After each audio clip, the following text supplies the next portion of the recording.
भारत के पूर्वोत्तर भाग में हरिबोल की गूंज। यह है हाजोंग जाति। जितना इनका पारंपरिक परिधान कलरफुल है, आंखों को लुभाती है, उतना ही अच्छा लगता है जब हम इस जाति के बारे में पढ़ते हैं और समझते हैं इस जाति के संघर्षों के बारे में। इस वीडियो में हम हाजोंग जाति को समझने की कोशिश करेंगे। आम भारतवासियों को इस जाति का नाम न्यूज में अरुणाचल प्रदेश के संदर्भ में चकमा हाजोंग इश्यू पर सुनाई देता है। हाजोंग जाति अपने आप को महाभारत के नायक कर्तव्यवीर अर्जुन के वंशज मानते हैं। कर्तव्यवीर अर्जुन चाहते थे परशुराम के पिता जमादग्नि के पास कामधेनु गाय है, उनके पास हो। कर्तव्यवीर अर्जुन जबरदस्ती कामधेनु गाय को अपने साथ ले जाते हैं। परशुराम को जब पता चलता है कर्तव्यवीर अर्जुन ने यह काम किया है, वे प्रतिशोध लेते हैं और कर्तव्यवीर अर्जुन को मार डालते हैं। उनकी पत्नी स्वरूपा देवी, जो गर्भवती थी, भागकर कामदत्ता नामक मुनि के कुटिया में शरण लेती है। स्वरूपा देवी से जो बच्चा होता है उसका नाम था पदांशु। पदांशु असम हाजो क्षेत्र में राजा बनता है। पदांशु के वंशावली में आते हैं कुमार भास्कर बर्मन। हाजोंग जाति इतनी पुरानी है जितनी महाभारत। महाभारत युद्ध कब हुआ था?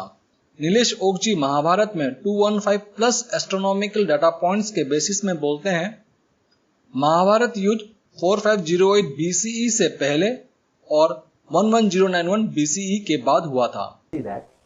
The other side, that's also somewhat repetitive phenomenon, but it has a longer time span. We are talking thousands of years. The phenomenon is known as the precession of equinoxes, and I'll briefly describe it. And the whole cycle of the precession of equinoxes takes 26,000 years. 26,000 years. And by luck, it helps us in determining the timing of our ancient events.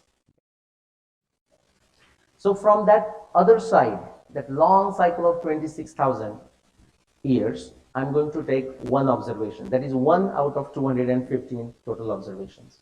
What is it? Number of you may know that Krishna tried to create the peace. See if he can avoid the war. Yeah?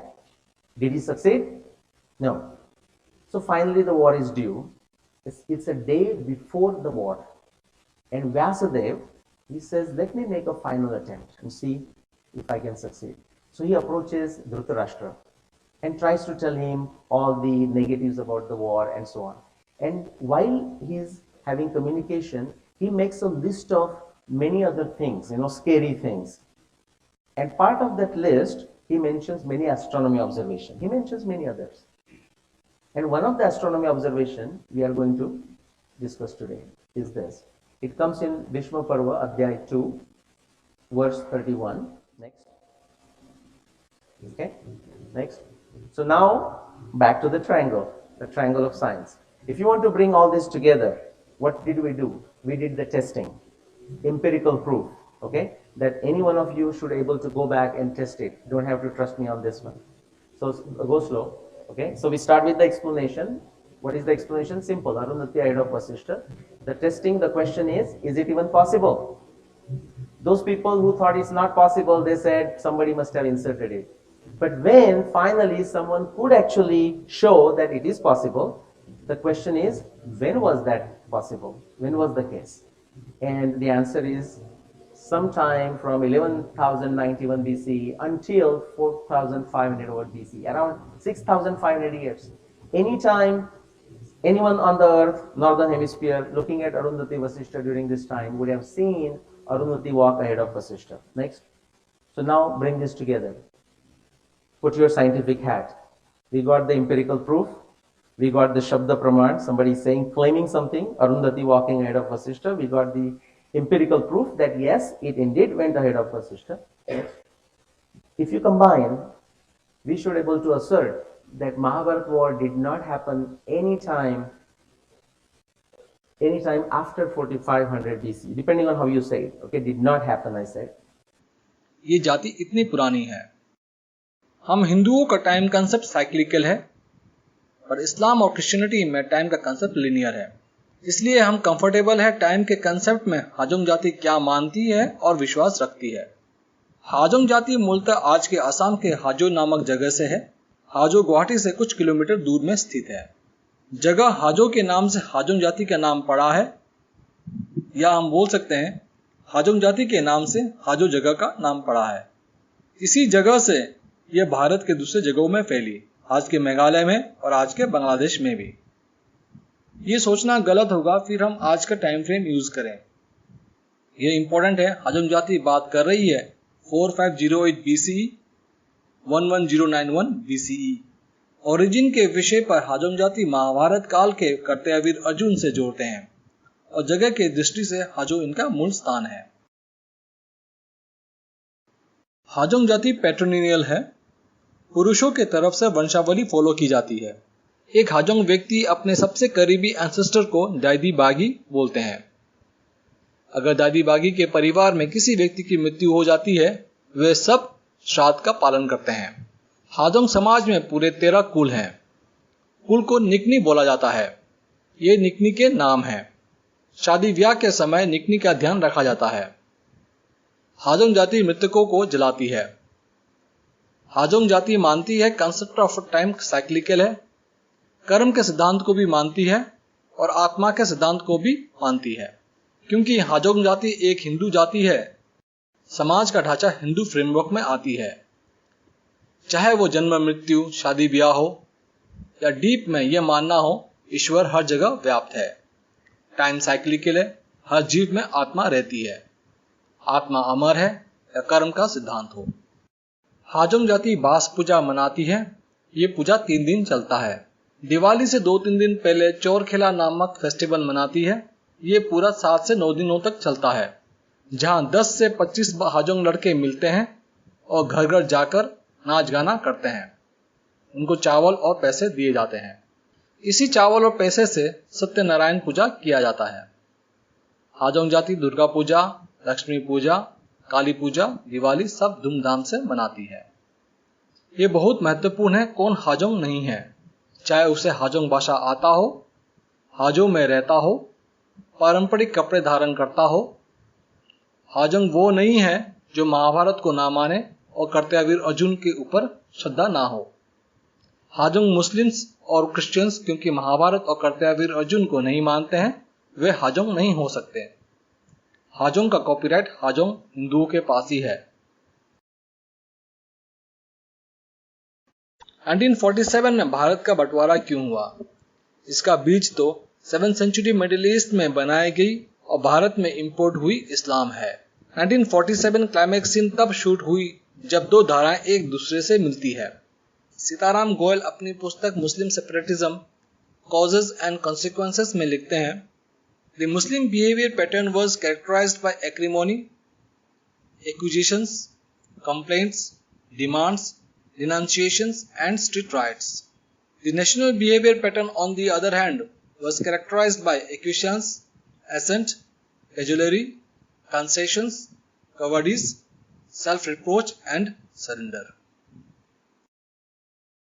मुसलमानों का यह template है। पहला एक्रिमोनी, कटुता, उसके बाद acquisitions, आरोप, फिर कंप्लेंट्स, शिकायत, उसके बाद डिमांड, फिर डिनाउंसिएशंस, अंत में स्ट्रीट राइट्स। वहीं हिंदुओं का क्या टेम्पलेट था? पहला एक्विसांस, मौन, स्वीकृति, मौन, सम्मति, उसके बाद एसेंट, अनुमति, स्वीकृति करना, फिर कैजुलरी, खुशामदी करना, कंसेशंस देना, उसके बाद कवर्डिस, फिर सेल्फ रिप्रोच और अंत में सरेंडर। ये जो आम भारतवासियों के दिमाग में डाला गया है, भारत पाकिस्तान बंटवारे में सिर्फ बंगालियों को खामियाजा भुगतना पड़ा, ये आधी सच्चाई है। पूर्वोत्तर भारत के कई जातियों को भी भुगतना पड़ा, उसमें से हाजोंग जाति भी एक है। सेम टेम्पलेट 1947 में दिखाई देती है और ये आज भी नजर आता है। पार्टीशन से पहले नॉर्थ मेमनसिंह, आसाम और गारो हिल से कुछ पार्ट्स में हाजोंग जाति बहुतायत में थी। ये जाति बांग्लादेश में राजशाही, रंगपुर, सिलहट जैसे डिस्ट्रिक्ट्स में आज भी रहती है। उनकी संख्या बहुत कम है। पार्शियली एक्सक्लूडेड एरियाज जिसमें नॉर्थ मेमनसिंह का क्षेत्र आता था और साथ में चिटागोंग हिल ट्रैक्ट्स भी, गारो जाति के साथ साथ हाजोंग जाति ने भी प्रयास किया था कि ये भूभाग भारत से जोड़ा जा सके। हाजोंग जाति का यह प्रयास था कि पार्शियली एक्सक्लूडेड एरियाज के 5 थाना क्षेत्र जिसमें वे बहुतायत में थे असम के वेस्ट गारो हिल्स जिले से मिला देना चाहिए। जाति के रिप्रेजेंटेटिव के तौर पर दिनेश चांबुगोंग और मनोरंजन रॉय हाजोंग दिल्ली पहुंचते हैं। 15 जून 1947 में मेमोरेंडम जमा करते हैं कांग्रेस प्रेसिडेंट आचार्य जेबी कृपलानी के पास कि इन 5 थाना क्षेत्रों को भारत में मिलाया जाए। 10 जुलाई जवाहरलाल नेहरू को भी मेमोरेंडम जमा की जाती है। जवाहरलाल नेहरू की दिमागी हालत के कारण आज भारत भुगत रहा है। इतने दूर से पूर्वोत्तर भाग में रह रहे जातियों का नुमाइंदा बन के आए 2 हाजोंग व्यक्तियों से जवाहरलाल नेहरू पूछते हैं क्या वे रेडी हैं इन क्षेत्रों में रेफरेंडम करवाया जाए। मनोहरन हाजोंग, जिनका जन्म आज के बांग्लादेश में कलमाकांदा पुलिस स्टेशन क्षेत्र में हुआ था, अब ग्वालपारा जिले में आ चुके हैं। याद करते हैं कि आजादी के दिन कुछ गारो जाति के लोग और कुछ हाजोंग व्यक्तियों ने मिलकर भारत का झंडा अपने एरिया में फहराया था।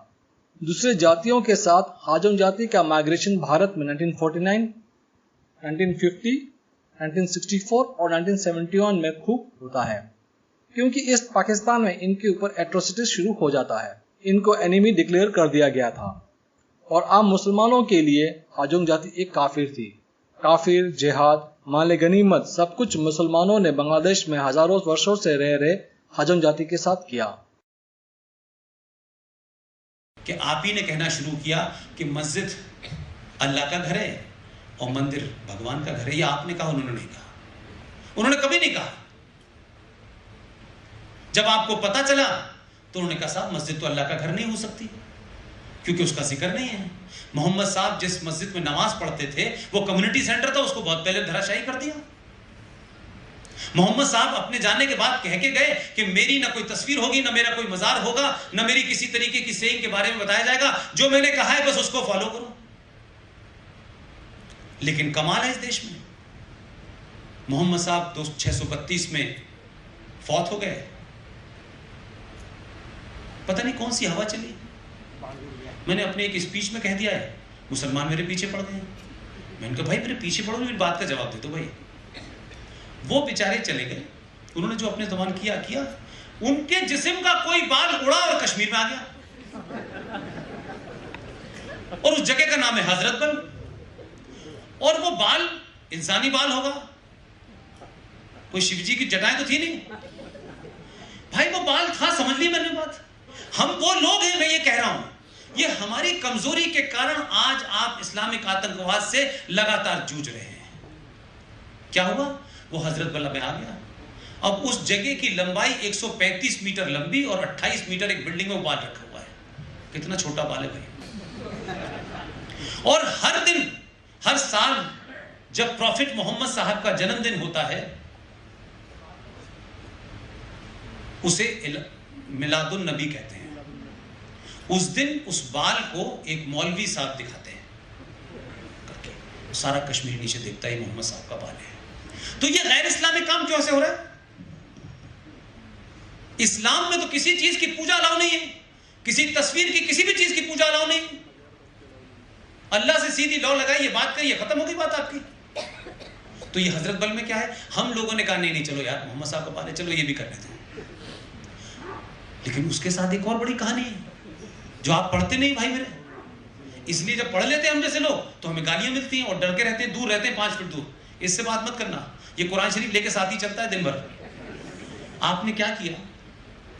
हजरत बल में एक दिन पता चला 1963 में पता चला कि वो एक दिन बाल गायब हो गया, खो गया बाल। और पूरे जम्मू कश्मीर में क्या हाहाकार। लेकिन इस घटना के साथ दूसरी घटना क्या है कि बाल जम्मू कश्मीर में खोया, बंगाल में 50,000 मुसलमानों ने क्या तोड़ फोड़ किए, रिकॉर्ड है, गूगल पे निकाल के सर्च कर लीजिएगा। कश्मीर में मोहम्मद की बाल खो जाने की बात बांग्लादेश में रह रहे हाजोंग जाति के साथ साथ दूसरे जातियां जैसे गारो, कोच, दालूज और बनाइस पर जिहाद डिक्लेयर कर दिया जाता है। बंगालियों के साथ साथ ये सब जातियां भारत में आने में मजबूर हो जाती है। ईस्ट पाकिस्तान में ये इतना भयावह होता है कि 5,000 से 6,000 लोग ढाका स्थित इंडियन एम्बेसी के दफ्तर के सामने लाइन में लग जाते हैं और सिर्फ 300 से 400 लोगों को ही परमिट मिलता था। मुसलमानों द्वारा जिहाद इस लेवल में किया जाता है कि सरकारी अनुमान बताते हैं 1964 के मिडिल तक 1,40,000 हाजोंग और चकमा असम में शरण लेते हैं। सरकारी रिकॉर्ड्स बताते हैं दालू स्थित ट्रांजिट कैंप में 1964 में कुल 13,842 हाजोंग व्यक्ति रहते थे। भारत का विभाजन होना यह सिर्फ बॉर्डर निर्धारित करने तक सीमित नहीं रहा, बल्कि हाजोंग जाति जैसे अनेकों जातियों को सहना पड़ा उस विचारधारा से जिसके कारण भारत विभाजित हुआ, और वो है इस्लाम। मूल में इस्लाम की विचारधारा और क्रिश्चियनिटी की मूल विचारधारा एक ही है। हाजोंग जाति ने इस्लाम का कहर रूप एक्सपीरियंस किया है। पॉलिटिकल इस्लाम, इस पाकिस्तान में हाजोंग जाति को एनिमी तक डिक्लेयर कर दिया गया था। और जमीन में इस्लाम कैसे नजर आता है जब हजारों वर्षों से रह रहे अपनी ही जमीन में कब्जा किया जाता है, खेल खलियान जलाए जाते हैं। इन सब सच्चाइयों से हाजोंग जाति आंखें बंद नहीं कर सकती है। हो सकता है उनको ये सब बातें अच्छी नहीं लगती हो, पर एक निष्कर्ष में आना तो होगा ही।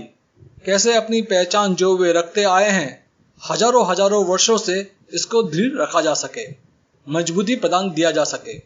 हाजोंग जाति के बीच क्रिश्चियनाइजेशन भी हुआ है, क्योंकि इस जाति का रिश्ता गारो जाति से रहती है और गारो जाति तकरीबन क्रिश्चियन हो चुकी है।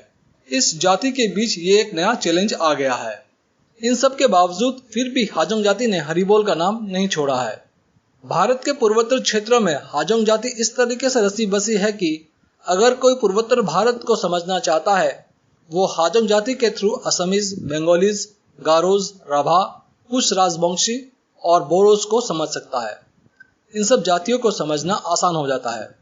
क्योंकि वीडियो ज्यादा लंबा ना हो जाए, हाजोंग जाति पर बहुत सारे विषयों को ऐड नहीं किया गया है। उन सब टॉपिक्स को ऐड किया गया है जिससे कि हम आम भारतवासी समझ सके हाजोंग जाति क्या है और इनका क्या रिश्ता रहा है कुछ दशकों पहले हुए घटनाक्रमों से। अगर आपको ये वीडियो अच्छा लगा हो, कमेंट जरूर कीजिए।